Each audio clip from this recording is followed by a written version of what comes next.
अस्सलाम दोस्तों, मेरा नाम है बरर और आप देख रहे हैं हमारे सिटी टेक्नीशियन। आज हम लोग शुरू करने वाले हैं फंडामेंटल ऑफ कंप्यूटर। यानी देखा जाए तो कंप्यूटर की जो न्यू बुक आई थी नए सिलेबस के हिसाब से उसका पहला चैप्टर। तो पहला चैप्टर हम लोगों का जो है फंडामेंटल ऑफ कंप्यूटर के नाम से है ना। हाँ, फंडामेंटल ऑफ कंप्यूटर्स। तो सबसे पहले चैप्टर को अगर जल्दी से हम रिव्यू करें तो सबसे पहले से हम बताया कि कंप्यूटर क्या होता है। कंप्यूटर के बारे में हम अगर बोलना चाहें तो हम लोग ये बता सकते हैं कि कंप्यूटर एक इलेक्ट्रॉनिक मशीन होती है जो प्रोसेस करती है डाटा और कैलकुलेशन और तरह तरह के ऑपरेशंस। वैसे अगर सिंपल लफ्ज़ों में कंप्यूटर को कोई डिफाइन करने को बोले तो हम लोग ये बोल सकते हैं कि कंप्यूटर एक ऐसी मशीन है जो इनपुट लेती है, प्रोसेस करती है और हमें आउटपुट देती है, और चाहे तो वो स्टोर भी कर सकती है। तो ये है कंप्यूटर की मेन डेफिनेशन जो आगे जाके हम लोगों का वो होता है। आज उसमें लिखा हुआ है computer are used in field of the business, industries, education, banking, research. एक तरह से देखा जाए तो कंप्यूटर हमारा हर जगह यूज़ हो रहा होता है और इसके यूज से किसी को इख्तलाफ नहीं है कि कहाँ यूज़ नहीं हो रहा। हर इदारे में एक कंप्यूटर होगा और कंप्यूटर के बिना कोई इदारा नहीं चल सकता। इवन घर तक कंप्यूटर के बिना नहीं चल सकता। घर में भी कंप्यूटर की कितनी नीड्स होती है। अभी जो मैं वीडियो रिकॉर्ड कर रहा हूँ इसमें मुझे मोबाइल या कंप्यूटर चाहिए होगा। तो ये था कुछ कंप्यूटर का वो। लेकिन कंप्यूटर से पहले हम लोगों के पास कंप्यूटर की एवोल्यूशन कैसे हुई। अब देखिए, इस किताब में तो मेंशन नहीं, लेकिन पुरानी वाली किताबों में मेंशन था कि कंप्यूटर का वर्ड कंप्यूट से निकला है। कंप्यूट का मतलब ये होता है कैलकुलेट करना।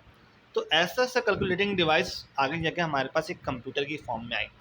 तो अगर देखा जाए तो हमारे पास 3 एरा होते हैं कंप्यूटर के, जिसमें से पहला कहलाता है मैकेनिकल एरा। मैकेनिकल एरा को हम डार्क एरा भी कह सकते हैं।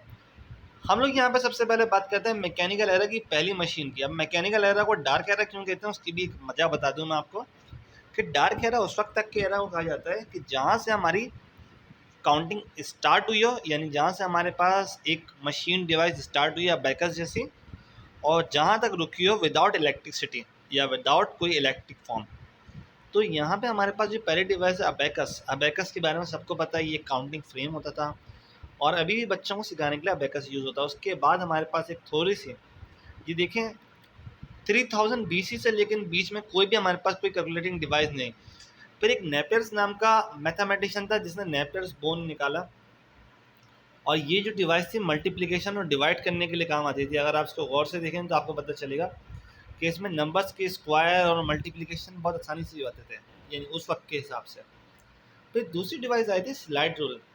स्लाइड रूल भी हम लोगों का काम इस तरह करता था, मल्टीप्लाई डिवाइड की तरह। इसमें 2 हमारे पास स्लाइड होती थी जो मूव करती थी। फिर आगे हमारे पास एक और आया मैकेनिकल डिवाइस पास्कल के नाम से, पास्कल कैलकुलेटर। ये हमारे पास पहले डिवाइस थी जिसमें हमारे पास एडिशन सब्ट्रैक्शन भी हो सकता था। यानी पहले तक तो मल्टीप्लाई और डिवाइड हो रहा था, इसमें हमारे पास देखा जाए तो एडिशन सब्ट्रैक्शन दोनों हो सकता था।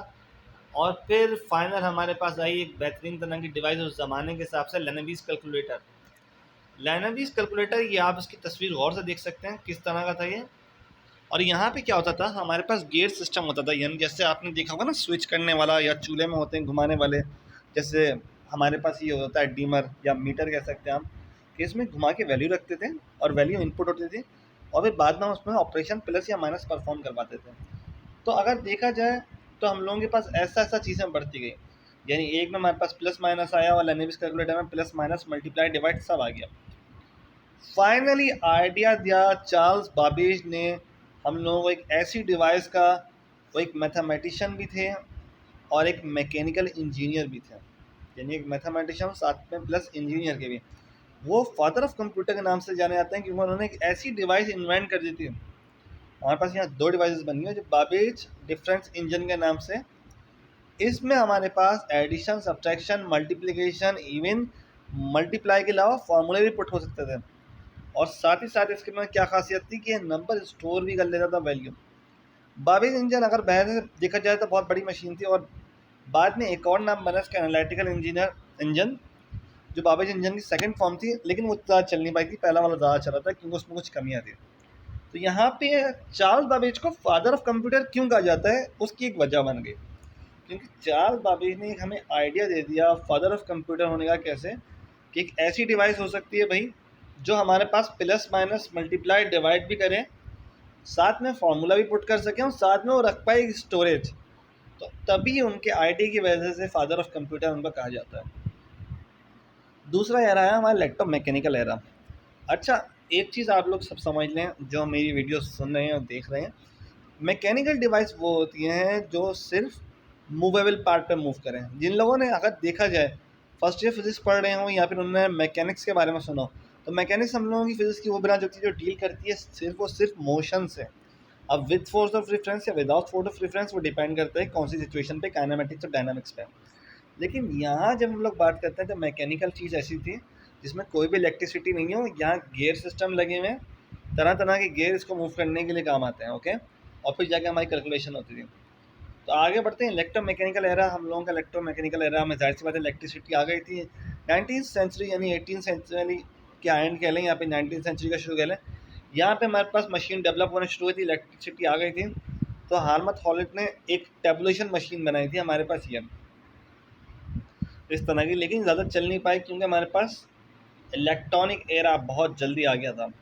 इलेक्ट्रॉनिक एरा में हम लोगों की सबसे पहली जो डिवाइस थी, यहाँ पे देखें ट्रू कंप्यूटर एरा इवेंट हुआ, यहाँ पे लिखा हुआ है in this era true computer invent which work the principle of input storage process and output and continue advancement in electronics engineer increase efficiency and speed of a computer considerable. यानी दिन ब दिन स्पीड बढ़ती जा रही है। अब पहला एरा की अगर बात करें तो हम लोगों के पास ये डिवाइस है। इस एरा को स्टार्ट कहाँ से हुआ? 1940 और 1956 से फर्स्ट जनरेशन ऑफ कंप्यूटर। अब फर्स्ट जनरेशन ऑफ कंप्यूटर में होता क्या है ये समझे। असल में उस ज़माने में हमारे पास कंप्यूटर नाम की कोई चीज़ नहीं थी, हमारे पास कोई भी कैलकुलेटिंग डिवाइस को एक तरह का कंप्यूटर कंसीडर किया जाता था। तो ये था हमारे पास वैक्यूम ट्यूब जो कि बल्ब की तरह होता था और इस तरह के अंदर वो लगा होता था टैबलेटिंग मशीन में। वैक्यूम ट्यूब का काम क्या था? वैक्यूम ट्यूब हमारे पास ऑन और ऑफ करने के लिए काम आते थे। यानी बाइनरी लैंग्वेज पे जो लैंग्वेज काम करती थी, बाइनरी लैंग्वेज 1 या 0, तो वहाँ पे ये वैक्यूम ट्यूब अपनी नॉलेज और अपना काम कर रहे होते हैं। बाद में हमें कन्वर्जन करना पड़ता है, इसके लिए एक स्पेशल प्रोग्रामर होते हैं। लेकिन मेन जो बात है जो आपको पता होना चाहिए, पहली बात क्या, फर्स्ट जनरेशन बेस करती थी वैक्यूम ट्यूब पे। इसमें मैग्नेटिक ड्रम होता था। इंटरनल स्टोरेज में क्या होती है भाई? इंटरनल स्टोरेज में पंच कार्ड होता है और साथ में अगर देखा जाए इसकी एग्जाम्पल क्या थी, इसकी एग्जाम्पल हमारे पास ENIAC थी और VNIVSC थी, यानी UNIVSC थे। और यहाँ पे चलती थी लो लेवल लैंग्वेज क्योंकि यहाँ पे 1 और 0 चलता था। जल्दी से तरक्की हुई 1956 से 1963 तक हमारे पास चली ट्रांजिस्टर। ट्रांजिस्टर के बारे में मैं एक पूरी एक अलग से वीडियो बनाऊंगा। ट्रांजिस्टर एक ऐसा टॉपिक है जो जिसमें आपको कई बार रिपीट होगा। ट्रांजिस्टर देखा जाए तो इलेक्ट्रॉनिक की एक तरह से बुनियाद है। दिन ब दिन एक बात याद रखिएगा, जैसे जैसे हमारी जनरेशन बढ़ती जा रही हैं वैसे वैसे हम लोगों का साइज रिड्यूस होता जा रहा है, चीज़ मोर एफिशिएंट होती जा रही है, मोर कैपेबल होती जा रही है, मोर इजी होती जा रही है, लो एनर्जी कंजम्पशन कर रही है। तो ये फ़ायदे होते हैं हमारी जनरेशन आगे बढ़ने का। क्योंकि वैक्यूम ट्यूब बिल्कुल एक बल्ब की तरह थी और जलती थी, तो इस बात से यहाँ पे एनर्जी का लॉसेस बहुत ज़्यादा होता था और इसमें हीट बहुत ज़्यादा होती थी। तो यहाँ पे हमारे पास एक नुकसान ये था कि इसमें खर्चा जो आता था सबसे ज़्यादा वो इंजीनियर्स का आता था कि बार बार इसको सही करना पड़ता और उसकी कोई स्टेबिलिटी नहीं थी। ऐसे ही ट्रांजिस्टर जब आया तो उसमें क्या हुआ, फास्टर हुआ, स्मॉलर हुआ, चीपर हुआ, एफिशिएंट हुआ, असेंबली लैंग्वेज चलना शुरू हो गई और मैग्नेटिक कोर हम लोगों के पास प्राइमरी इनपुट डिवाइस होना शुरू हो गया। इसकी जो मशीनें थी असेंबली लैंग्वेज के बाद वो IBM 790 और 1401, ये IBM के मशीन्स थे जो हम लोगों के कंप्यूटर डिज़ाइन में। तीसरा हमारे पास था ट्रांजिस्टर के बाद ICs। अब होता क्या है, जैसे हमारे पास वैक्यूम ट्यूब बदल के ट्रांजिस्टर में आ गई थी, वैसे IC में क्या होता है, हमारे पास मिलियंस, ये कह सकते हैं मिलियंस या उस वक्त कह लें कि 100 ऑफ ट्रांजिस्टर्स होते थे। इसकी वजह से लेस एक्सपेंसिव थी, मोर एफिशिएंट थी, मोर हर तरह से मतलब साइज़ रिड्यूस हो गया था और इसमें हाई लेवल लैंग्वेज चलना शुरू हुई जैसे कि कोबाल।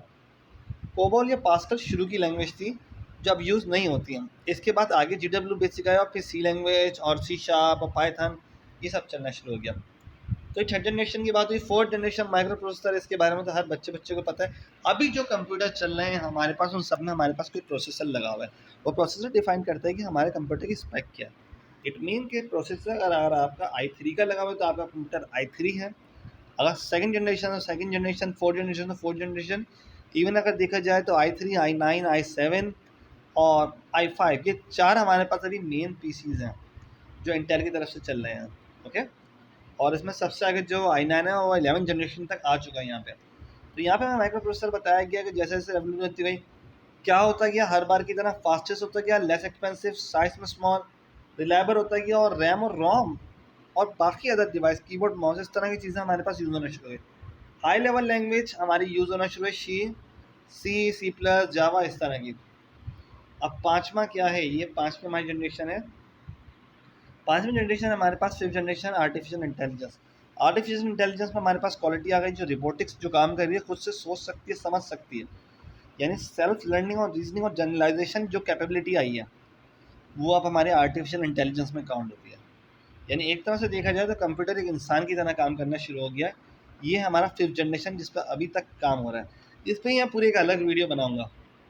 कंप्यूटर को क्लासीफाई करते हैं क्योंकि हमारे पास कंप्यूटर बन गया है, तो उसको हमने तीन हिस्सों में क्लासीफाई किया। एक हमारे पास टेक्नोलॉजी, दूसरा हमारे पास साइंस, तीसरा हमारे पास पर्पस। सबसे पहले टेक्नोलॉजी की बात करें तो हमारे पास तीन तरह का डाटा होता है, मेनली दो तरह का होता है, एनालॉग और डिजिटल। अब जैसे अगर मैं जो बोल रहा हूँ, मेरी आवाज़ जो कंप्यूटर में जा रही है, मेरी आवाज़ एक साउंड मोशन में है, तो ये एनालॉग डाटा होता है। एनालॉग डाटा हमारे पास वो होता है कंटिन्यूअस फॉर्म ऑफ डाटा होता है जो वेरी करता है, like physical quantity, temperature, pressure, voltage और रेट और स्पीड, इस तरह की क्वांटिटीज़ को। डिजिटल डाटा वो होता है जो कंप्यूटर के अंदर मौजूद होता है, वन या जीरोस की शक्ल में। तो एनालॉग कंप्यूटर वो होते हैं जो हमारे एनालॉग डाटा को प्रोसेस करते हैं। डिजिटल कंप्यूटर वो होते हैं जो हमारे डिजिटल डाटा को प्रोसेस करते हैं। मैं जो बोल रहा हूँ, मेरी आवाज़ एक एनालॉग है, आपको कंप्यूटर में या मोबाइल में जा रही है, तो ये डिजिटल फॉर्म में कन्वर्ट हो रही है। यहाँ पे हमारे पास तरह तरह के सेंसर लगे हुए हैं जो हमारी आवाज़ कंप्यूटर में कन्वर्ट करके या मोबाइल में कन्वर्ट करके डालते हैं, फिर बाद में उसको कन्वर्ट कर देते हैं इसको ओरिजिनल फॉर्म में। तो जब दो प्रोसेस एक साथ हो रहे हो, एनालॉग और डिजिटल का, तो वहाँ चीज़ होती है हाइब्रिड सिस्टम। हाइब्रिड सिस्टम क्या होता है? Hybrid computer are the combination of analogue and digital. ज़ाहिर सी बात है, आपको डिजिटल पे भी काम करना है, आपको एनालॉग पे भी काम करना है। आप जो बोल रहे हैं वो आपका एनालॉग है, आप जो सुन रहे हैं वो आपका एनालॉग है, लेकिन जो कंप्यूटर में चल रहा है वो तो डिजिटल है। तो हाइब्रिड कंप्यूटर इसलिए डिज़ाइन हुए कि इन दोनों का कम्बिनेशन हो पाए, एनालॉग और डिजिटल का। सही है। इसमें दोनों का कंबाइनिंग करते हैं। एक तरह से इनपुट एनालॉग हो सकता है तो आउटपुट डिजिटल होगा, या आउटपुट एनालॉग हो सकता है तो इनपुट डिजिटल हो सकता है। तो ये था हमारा अकॉर्डिंग टू टेक्नोलॉजी या classification of computer according to technology और टाइप ऑफ डाटा हैंडलिंग। फिर आता है हमारे पास साइज़। साइज़ के हिसाब से देखा जाए, सबसे पहले सुपर कंप्यूटर सबसे बड़ा होता है, एक्सपेंसिव होता है, लार्ज होता है। तस्वीर नहीं दी हुई तभी ज़्यादा नहीं बता रहा। मेन फ्रेम कंप्यूटर उसकी थोड़ा कम होता है। ये दोनों कंप्यूटर मल्टी प्रोसेसिंग होते हैं। ये वेदर फोरकास्टिंग, मूवी डिज़ाइनिंग, या हम लोग कह रहे हैं बहुत बड़ी मूवी में एनिमेशन या न्यूक्लियर रिसर्च के लिए काम आ रहे होते हैं। मेन फ्रेम कंप्यूटर इस तरह से लार्ज ऑर्गेनाइजेशन में काम आ रहा होता है, वैसे बहुत ज़्यादा लार्ज ऑर्गेनाइजेशन में होता है। हाँ, मिनी कंप्यूटर जो होते हैं वो थोड़ी स्मॉल ऑर्गेनाइजेशन में भी काम आ रहे होते हैं, दीवारों पर लगे हुए होते हैं ये। और इसकी एग्जाम्पल्स यहाँ पे मेंशन है। ऐसी माइक्रो कंप्यूटर हमारे पास जो सिंपल कंप्यूटर हो गया, लेकिन डिजिटल कंप्यूटर हो गया, या माइक्रो कंप्यूटर हो गया, या आप कह सकते हैं कि जनरल पर्पस कंप्यूटर, ये तीनों चीज़ें होती हैं एक ही तरह की। तो माइक्रो कंप्यूटर को हम लोग पीसीबी बोलते हैं, पर्सनल कंप्यूटर जो हमारे घर में यूज़ हो रहे हैं। ये सबसे ज़्यादा छोटे होते हैं, स्मॉल होते हैं, लेकिन ये वैरायटी ऑफ टास्क कर सकते होते हैं। जो भी हम गेम खेल रहे हैं, जो भी हम डिज़ाइनिंग बना रहे हैं, इवन अगर माइक्रो कंप्यूटर की बोला जाए तो हमारा मोबाइल भी एक तरह का माइक्रो कंप्यूटर तरह की फॉर्म है, क्योंकि ये हमारे पास सबसे ज़्यादा चॉइस है। अकॉर्डिंग टू पर्पस, दो पर्पस होते हैं कंप्यूटर के भाई। एक पर्पस होता है हमारे वाला और एक पर्पस होता है खास पर्पस, यानी एक होता है जनरल पर्पस। जैसे हम लोग पढ़ रहे हैं, गेम खेल रहे हैं, गाने सुन रहे हैं, मैं वीडियो बना रहा हूँ, तो ये मेरा एक जनरल पर्पस है, मैं अपने काम के लिए कर रहा हूँ। जैसे टेक्स्ट एडिटिंग हो गया, पेरोल हो गया, अकाउंट हो गया, इन्वर्टीज हो गया, ये सब हमारे जनरल पर्पस कंप्यूटर का काम है। ये हमारा माइक्रो कंप्यूटर करता है या डिजिटल कंप्यूटर करता है। ऐसे ही हमारा स्पेशल पर्पस कंप्यूटर जो होता है, वो कोई रिपोर्ट हो गया, कोई खास चीज़ हो गई, वो स्पेशल पर्पस कंप्यूटर के लिए काम आता है। जनरल पर्पस कंप्यूटर हमारे वैरायटी ऑफ टास्क करते हैं, लेकिन स्पेशल पर्पस कंप्यूटर हम लोगों का वैरायटी ऑफ टास्क नहीं करते, एक सर्टेन टास्क परफॉर्म करते हैं, लेकिन उसको 100 बार वो रिपीट कर सकता है।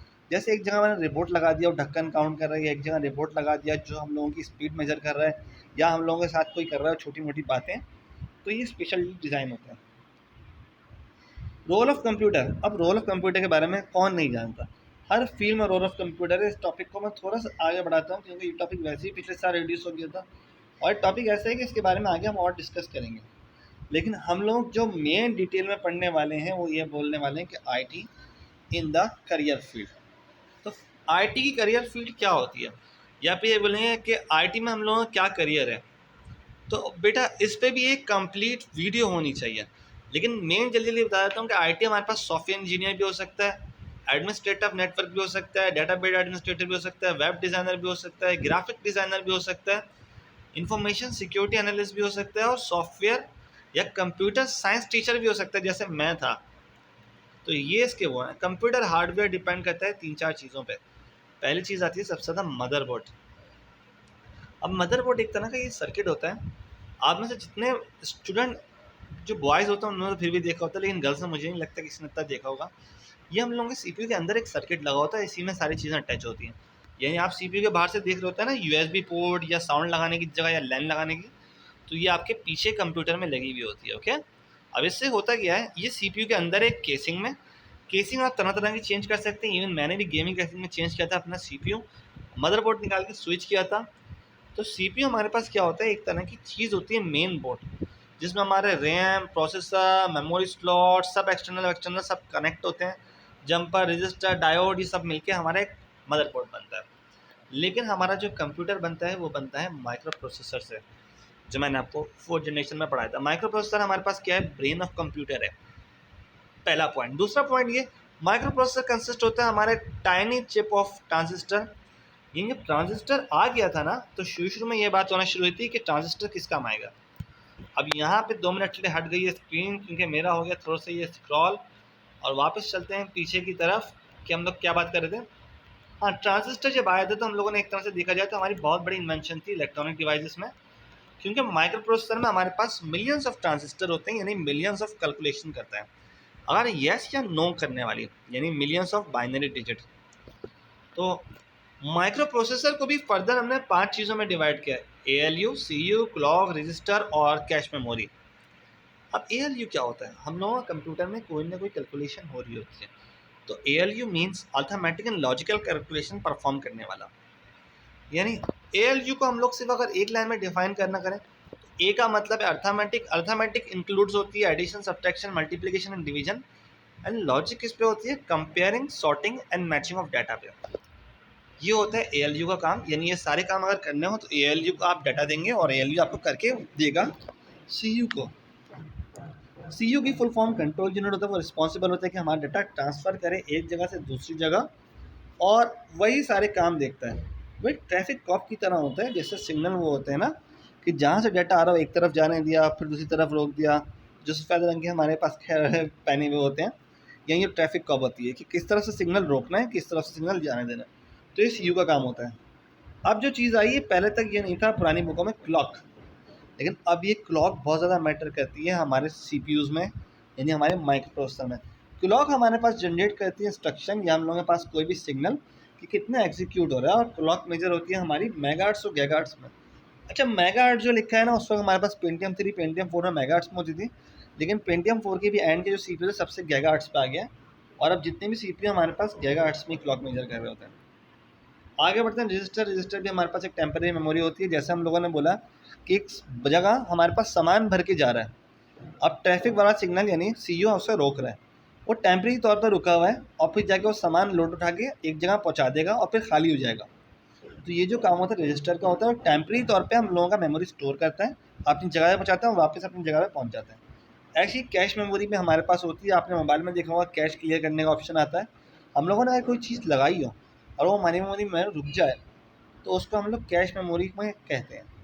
वो दोबारा वहीं से एग्जीक्यूट हो सकती है अनटिल अनलेस कैश क्लियर ना। और ये सारा काम किसके ज़रिए होता है वो आप समझें। हमें डाटा पहुंचाना है एक जगह से दूसरी जगह, हमें कैलकुलेशन भी करनी है, हमें कंट्रोल यूनिट को भी देना है, तो हमें कहीं ना कहीं सिग्नल ट्रांसफ़र करना हो किसी न किसी के ज़रिए। तो ये सारा काम होता है बसेस के ज़रिए। बसेस का काम क्या होता है, बसेस हमारे इलेक्ट्रॉनिक सिग्नल ट्रांसफ़र करती है एक जगह से दूसरी जगह। तो ये होता है बसेस का काम। 3 तरह की बसेस होती हैं।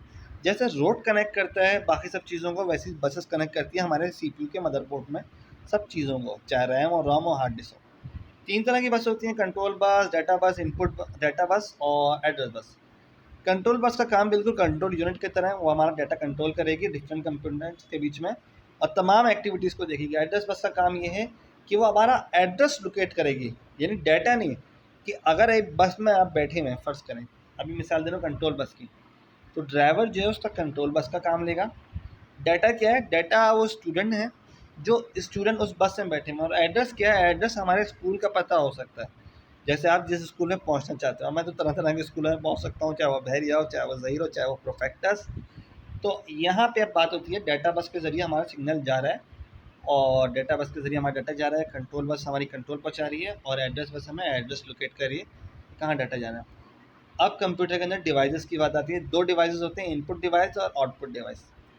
जो डिवाइस डाटा को इंटर करने के लिए काम आता है, जैसे कि टेक्स्ट, पॉइंटिंग या इमेज स्क्रीन, वो सब हमारे इनपुट डिवाइस कहलाते हैं। जैसे कि कीबोर्ड हो गया, माउस हो गया, स्कैनर हो गया, या अदर इनपुट डिवाइस जैसे कि माइक हो गया या टच स्क्रीन जो मोबाइल यूज़ कर रहे हैं, उससे हमारा डाटा यूज़ हो रहा था। आउटपुट डिवाइस क्या होता है? आउटपुट डिवाइस को दो चीज़ों में कैटेगराइज किया है, सॉफ्ट कॉपी आउटपुट डिवाइस और हार्ड कॉपी आउटपुट डिवाइस। इससे पहले आपको ये पता होना चाहिए कि सॉफ्ट कॉपी क्या होती है। अब देखिए, आप अगर ये मोबाइल में तस्वीर देख रहे हैं, मेरा जो सॉफ्ट कॉपी का प्रिंट हुआ आ रहा है या पेज देख रहे हैं पूरा, तो ये भी आपके कंप्यूटर में शो हो रहा है सॉफ्ट कॉपी की शक्ल में। ये टेंजिबल है, यानी ये गायब हो सकता है, लाइट चली आए तो बंद हो जाएगा, मोबाइल बंद हो जाए तो बंद हो जाएगा। लेकिन अगर मैं इसको प्रिंट फॉर्म में निकाल लूँ तो ये सॉफ्ट कॉपी से कन्वर्ट हो जाएगा हार्ड कॉपी में। तो सॉफ्ट कॉपी आउटपुट डिवाइस क्या होते हैं? मॉनिटर। मॉनिटर में जो चीज़ देख रहे हैं वो हट सकती है, ऐसी प्रोजेक्टर में भी, ऐसी स्पीकर में जो हम आवाज़ सुन रहे हैं वो गायब हो जाती है थोड़ी देर बाद या स्पीकर बंद करने पर। लेकिन हार्ड कॉपी आउटपुट डिवाइस होते हैं प्रिंटर। अगर प्रिंटर से मैंने आउटपुट के पेपर पे निकाल लिया तो प्रिंटर क्या करेगा भाई? उसे एक हार्ड कॉपी की शक्ल में बना देगा। यही फ़र्क होता है हार्डवेयर और सॉफ्टवेयर में। हार्ड का मतलब जब भी आया तो समझ जाए फिजिकल थिंग है, नॉन फिजिकल नहीं है। ऐसे ही प्लूटर है। तो ये दो डिवाइस जो है हमारी हार्ड कॉपी आउटपुट डिवाइस है। स्टोरेज डिवाइस क्या होती है? स्टोरेज डिवाइस हमारे पास प्राइमरी स्टोरेज रैम और रोम होती है, जो कंप्यूटर अपनी फाइलें सेव करता है, कोई प्रोग्राम एग्जीक्यूट करता है या मैं चला रहा हूँ कोई गेम, तो डिपेंड कर रहा होता है वो रैम पे कि रैम की स्पीड क्या है। अब जैसे पबजी मोबाइल में चलाने के लिए 3 GB रैम चाहिए, क्यों? क्योंकि 2.5 GB का वो गेम है। इवन अब देखा जाए तो अपडेट आने के बाद वो 3 GB का भी हो गया है, लेकिन फिर भी रैम वो ज़्यादा ही मांगता है। क्यों? क्योंकि उसको एग्जीक्यूशन करना होता है रैम के अंदर। भले आपके मोबाइल की हार्ड डिस्क 64 GB हो या मोबाइल में हो आपके पास 128 या उससे भी ज़्यादा, लेकिन आपको यहाँ पर रैम भी ज़्यादा चाहिए होती है लाजमी। या other secondary storage device, CD, hard disk, memory card, USB, flash device, तरह तरह की चीज़ें आ गई हैं। और बात हो गई सारे कंप्यूटर के हार्डवेयर की, इनपुट डिवाइस की। बेसिक ऑपरेशन में शुरू में ही डिफाइन कर चुके हैं। कंप्यूटर इनपुट लेता है, प्रोसेस करता है, स्टोर करता है अपने डाटा को रैम या रोम में। अब वो हार्ड डिस्क में भी कर सकता है, परमानेंट सेव करना है, वरना ये रैम या रोम में एग्जीक्यूट करता है और बाद में देता है आउटपुट। ऐसे ही हमारे पास क्या है? Computer software. अब देखें, हार्डवेयर जो भी फिजिकल थिंग है कंप्यूटर के अंदर, चाहे वो keyboard, mouse, monitor, hard disk, सब कुछ हो, वो हमारे पास फिजिकल है, तो वो चीज़ कहलाती है हार्डवेयर। सॉफ्टवेयर हमारे अंदर वो किया जाता है जो सॉफ्टवेयर हमारे पास कोई प्रोग्राम हो जो कंप्यूटर में लिखा गया।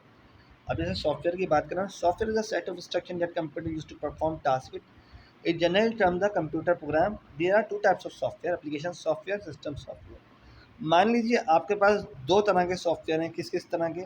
एक सिस्टम सॉफ्टवेयर, एक एप्लीकेशन सॉफ्टवेयर। नाम से पता चल रहा है सिस्टम, यानी वो सॉफ्टवेयर जो सिस्टम की नीड पूरी करे, यानी सिस्टम को चलाने के लिए काम आए। जैसे कि विंडोज़ हो गई, जैसे कि हमारे पास iOS हो गया आईफोन्स में, जैसे कि मोबाइल में हो गया एंड्रॉइड। एंड्रॉइड के बिना हम लोगों का मोबाइल नहीं चलता। अगर एंड्रॉइड में ख़राबी आ जाए तो आपको पूरा मोबाइल रिबूट करना पड़ता है। तो ये होते हैं हमारे system software. System software is a computer program that activate all the activities and function of the computer. तो ये बात है कि वहाँ पर तमाम कंप्यूटर की एक्टिविटीज़ हमें कंट्रोल करने के लिए जो सॉफ्टवेयर चाहिए वो system software. It control all the operation of the hardware computer, यानी हार्डवेयर को भी यही कंप्यूटर को कंट्रोल कर रहा होता है। अगर आपकी विंडोज़ ख़राब है तो ज़रूरी नहीं है कि आपकी USB ऑन हो पाए या आपका गेमिंग कंट्रोलर या कोई और चीज़ काम करे, वो सॉफ्टवेयर आपके हार्डवेयर पे भी इफेक्ट कर रहा होता है। सिस्टम सॉफ्टवेयर उसमें इंक्लूड होता है ऑपरेटिंग सिस्टम। ऑपरेटिंग सिस्टम एक मास्टर कंट्रोलर प्रोग्राम होता है। इसकी एग्जांपल विंडोज़ या iOS या फिर एंड्रॉइड की हो गई, लेकिन इसका डिटेल में पूरा चैप्टर 2 है, तो वहाँ हम तफसील से पढ़ेंगे इसको भाई। दूसरी चीज़ होती है डिस्क डिवाइस। डिस्क डिवाइस हमारे पास क्या होती है? हम लोगों ने कोई हार्डवेयर कनेक्ट किया, वो डायरेक्ट एरर होना शुरू कर दिया भाई। जैसे मैंने एक जॉय पैड कनेक्ट किया है, एक गेमिंग माउस, या फिर हम लोगों के कनेक्ट किया है गेमिंग कीपैड, यानी गेमिंग गेम पार्ट हो गया एक तरह से, तो वो एक एरर देगा, बोलेगा, या फिर एक नीचे आइकॉन्स में शो करवाएगा बार में अपने कि आपका जो सॉफ्टवेयर है वो इसको कैपेबल नहीं है, या आप इसका ड्राइवर तो डालें जो आपने चीज़ लगाई है। जैसे Xbox 360 के कंट्रोलर होते हैं, उनका ड्राइवर डालना पड़ता है, कुछ जगह नहीं डालना पड़ता। तो ये होते हैं हमारे पास डिवाइस ड्राइवर, सही है। तो वहाँ पे आपको ड्राइवर में डिवाइस डालना होता है, ये भी एक तरह के सिस्टम की रिक्वायर्ड है।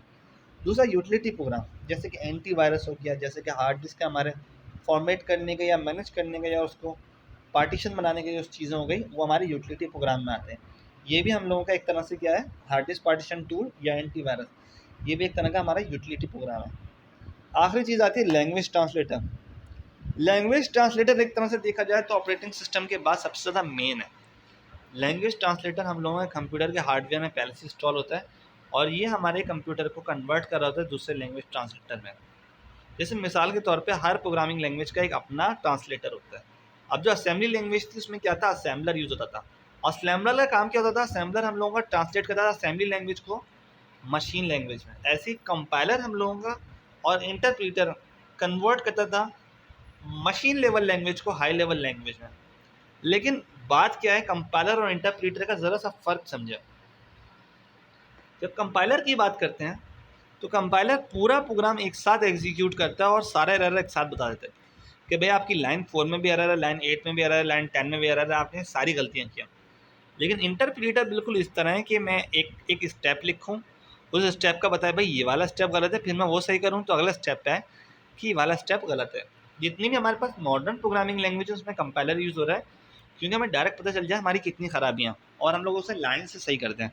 वरना इंटरप्रीटर में एक खराबी सही करो दूसरी खराबी निकलती है, दूसरी खराबी सही करो तीसरी खराबी निकलती है। ये था हमारे सिस्टम सॉफ्टवेयर। एप्लीकेशन सॉफ्टवेयर हमारा बहुत छोटा सा टॉपिक है।